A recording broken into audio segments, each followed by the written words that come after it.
What's up, Droners? B here from Dronr Tech, brought to you by RemotePilot101.com. And you know what it is, the monthly Dronr News. Let's get into it.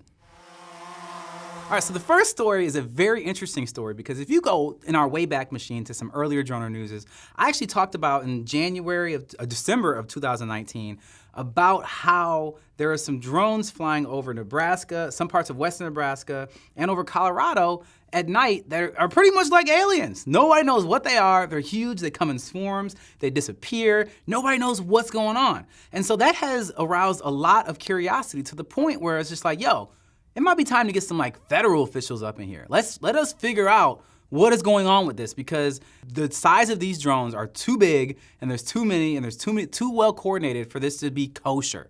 It's just like everybody's like, what is this? And nobody knows. The police there didn't know. So they're like, let's bring in the big guns and let's figure it out. They circled their wagons. They talked to government agencies. They did all the things, talked to the FAA, and guess what they found? Nothing. They didn't find out anything about these guys. All they know is that the airspace they're flying in is clear to fly. They're flying at night, which means that they have to have their night waiver, but they can't prove or disprove that they did or didn't have that because they don't know who they are, and they have harmed no one. That is what they know. All we know, the only thing that we know for sure is there's only one document about this entire experience that has not been released by the FAA, and we don't even know why it hasn't. But that could just be the FAA saying that they have some advanced form of monitoring the different UASs in the air that we're not supposed to know about, so they just can't release it. And even that monitoring system failed, or maybe it did show that they were there, but that doesn't tell them who it is. They have no idea who it is, and it is absolutely hilarious to me in theory. But this also brings up a lot of concerns and questions. You know, at the moment, there is a very, very, very serious debate going on about the remote ID laws and saying that drones should have license plates on all of them so that we can identify who they are. And when we say license plates, we're thinking license plates like a car, where it's like, yeah, you can see what it says on the license plate, but that doesn't tell you what my name is or what my address is. Only law enforcement officials are going to be able to tell you who that person is or where they live. And that's the kind of idea behind drone ID, the idea that I like, at least, behind drone ID or remote ID laws that are most likely going to be implemented in some way, shape, or form in the near future. So proponents of that kind of legislation are like screaming about this and saying this has to happen. And then obviously there's another side saying, hey, they're in G airspace. They may or may not probably have a nighttime waiver. Yeah, they are swarms of drones, but we also don't know how many people are flying it. We cannot prove that anything illegal has happened here specifically. It's a slippery slope because there is a way that they can be doing all the things they're doing legally if they have their night waivers, and they do have a drone pilot for each one of those drones, even though it's in a swarm. It's not illegal to fly drones in a swarm. It is, unless you get the right type of waiver like the Intel people did, or like what's going on like Intel did with Disney, you gotta have a specific, you have to have like a very, very specific instructions to be able to fly like that, and it's very, very difficult. But if they do that, or they have somebody flying each one of those drones and they have the night waiver, they're good to go. So this is a really weird story of just people just like riding the edge of what's legal, and also just like kind of messing with everybody. They just show up and do what they want and then disappear. Nobody knows who did it. I absolutely love it. All right, up next, we have artificial intelligence tech that is helping indoor swarms of drones stay safe and fly. Now this is really interesting. When you think about a swarm of drones, you know that normally this is a hive mentality in the sense of you have a one big brain that's controlling all the drones remotely at once. And obviously that's a lot of computing power that has to happen with that one, which could limit how many of those drones you could have in the air because they're all technically dumb drones that are all flying from that.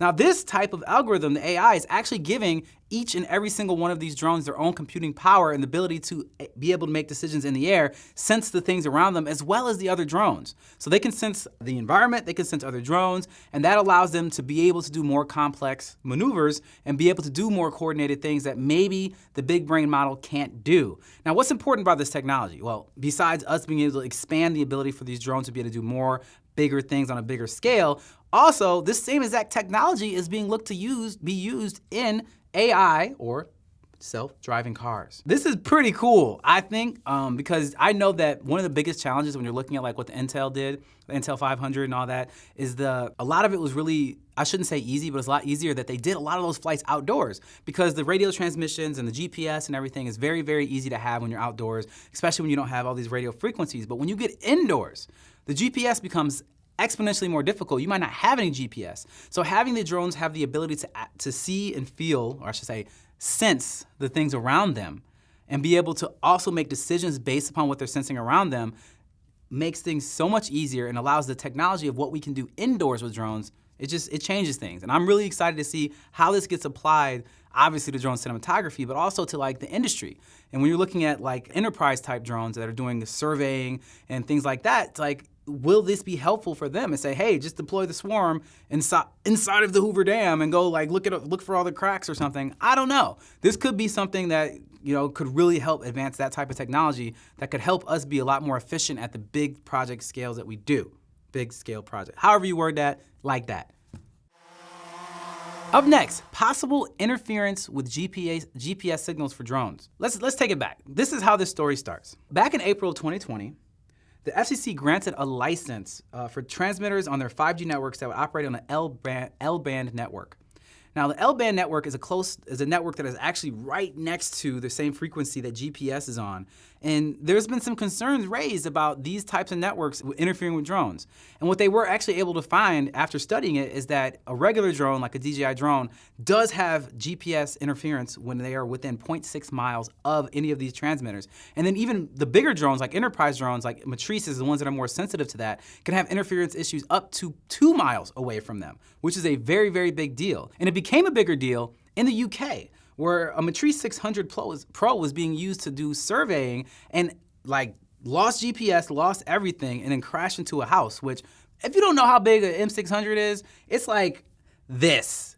It is a hexacopter that is absolutely huge and terrifying. I actually was flying one last week. If that was to crash into me or any of the things that I have around me, it's definitely gonna cause damage to whatever it hits because it's a terrifying drone when it comes to the danger that it comes from it. And they even put up a secondary drone to be able to find the first drone. It had experienced the same exact issues, but were able to land that one safely. Now, this is something that really, I personally believe is a very, very, very, very big deal because maybe there's another way that we can do this 5G thing without being on this L-band network, because if they start putting those towers that have that everywhere, then it's gonna make flying a drone extremely difficult. They're gonna have to figure out a different way for us to either connect to GPS or not use GPS at all. Because having that GPS go away like that, and not having a switch to possibly go into what used to be called, that DJI drones don't do anymore for the most part, ADI mode, where you're not flying with GPS, so you can actually just fly the dumb drone that's not connected to GPS anymore. If you don't have that on your drone and you're fully reliant on GPS, which a lot of the new drones are, then this could become extremely dangerous. And I think it's something that we should definitely be keeping our eyes on, as well as keeping our voices heard in the legislation that happens around these types of towers and transmitters. Up next, Skydio. As you guys may or not know, the Skydio 2, my last month's Dronr News, I talked about the Skydio 2 and how it's actually more available. And I also talked about how Parrot just released an enterprise type drone for military purposes that, pretty much allows them to compete with DJI, because DJI actually cannot compete in that space because of those governmental contracts. Because that was so petty in how they did it, I, first of all, thought it was hilarious how petty they were, directly jabbing at DJI for being a Chinese company, even though they were a French company, but that's neither here nor there. Skydio is a straight up red, white, and blue company, all American all the way through as far as we can tell. And they are actually doing the same thing. They're gonna release a patriotic drone themselves that is going to be an enterprise, one for enterprise and one for military use. And they didn't give us the prices on it yet, but I mean, even if we just look at what Parrot's doing, like their regular Parrot drone is like, under $2,000, and this one was like $6,000 or $7,000. I imagine that this one's probably gonna be expensive as well, but it's also probably gonna have a lot of really cool capabilities. It's gonna be a folding drone. It's gonna be able to do GPS powered night flight, and it has a full blown like enterprise controller that has a touch screen, precision steering, and all the fun stuff. Literally 35-minute flight time, which for some reason everybody likes to claim 35-minute flight time. I still haven't seen it personally. The most I've ever seen is like 29 minutes, but in the right conditions, whatever, maybe it happens. And also, something I found really interesting is like up to 100 times zoom. Now, is that optical or digital zoom? I'm not sure. I'm assuming it's a combination of the two, but either way, that's the most zoom I've ever heard of being on a drone camera. And they're gonna have 3D scanning features, which most drones could do that anyway if you connect it to the right app, but it sounds like it's gonna have an internal ability to do that. So it's due out for later this year, and they're really hoping it can make an impact because, they gon', you know, after DJI has been decimating the entire industry, it'd be really good for them to be able to get that competitive footing in something like enterprise and military drones, which for me means that hopefully they'll have the money to be able to do more research and development, to be able to develop more consumer drones, so we can have better drones to compete against DJI. Now, obviously, most of my drone fleet is DJI drones, but I've been saying this for literal years, is that yes, they're fantastic, but they need competitors to be better, to be more, like, have our pricing be better, as well as to advance the technology in a way that is just gonna work for us, not against us. All right, and last but not least, there is a company called Flying Pictures, which is hilarious because my company's name is Transit Pictures, so there's just a weird vibe there. But Flying Pictures developed what they're calling the world's most powerful drone. And you know, I'm not gonna argue with some of this, because I mean, by world's most powerful, like, I feel like they should say like camera drone, maybe? Because I don't really feel like this is messing with like the Predator drones or anything like that, because they're technically drones too. And I don't think those even compare. I feel like the Predator would absolutely destroy this. But that's neither here nor there. This drone is pretty powerful when it comes to camera work. And they are literally aiming at having the biggest and heaviest camera packages being able to be carried on this drone. We're talking about like the Alexa RE like film camera with the giant lens on it, like 130-pound payload, like that big. They're talking about doing it, and they're not talking about it. They did it, you can see it on their site. They have videos of this drone flying that camera, like 130 pounds. And it's a really versatile drone as well, because the heavier camera is like I said, the one I just said, the film camera flies on top of the drone. But then they have like the smaller build outs, they fly below the drone. That's just insane, 130 pounds. I'd just love to know what kind of licensing they need to be able to fly that, because all the FAA laws say that 55 pounds and higher as the entire package is not a part of UAS operations, so the Part 107 does not apply. So these people are either getting pilot's licenses or whatever else, because I honestly don't know what happens when you get above 55 pounds. Do you guys know? If you do, let me know in the comments. Otherwise, this thing is flying at around 65 miles an hour, which is crazy to think you have a 130-pound payload on a drone going that fast. And obviously, if you're gonna be flying these cameras, these are extremely expensive cameras, you gotta have redundancy. And so the redundancy we're looking at here is they have full motor and power redundancy. They have 8, it's a octocopter, but they're all doubled up, so it's the ones that are like bloop, bloop, like one on top of the other. So if one of those rotors goes down, it'll still be able to land safely. The battery redundancy, obviously enough batteries in a series that if any of them fail, then it still probably give them a signal and be able to come back and land. Dual redundant controllers, that's a big deal. And this one's my favorite, triple ballistic parachute system. I don't know what a triple ballistic system means, but I do know what a parachute system is. I assume that means there's 3 of them that shoot out. I don't use ballistic parachutes with my drones, so I mean, I'm not on this level. But either way, this drone is obviously the most powerful camera drone I've ever seen before, and I found it to be really interesting. If they're able to do this safely on this type of platform, maybe they're kind of sort of setting the standard of other things that could come. I'm not personally interested. Some people obviously may be. Certain directors of photography are just like, yo, this is where it's at. For me, I'm gonna stick with my Inspire 2, and if something's bigger than maybe an Alta 6 or an 8 or a Matrice to be able to do the big heavy lifts, and that's about as high as I'm gonna go.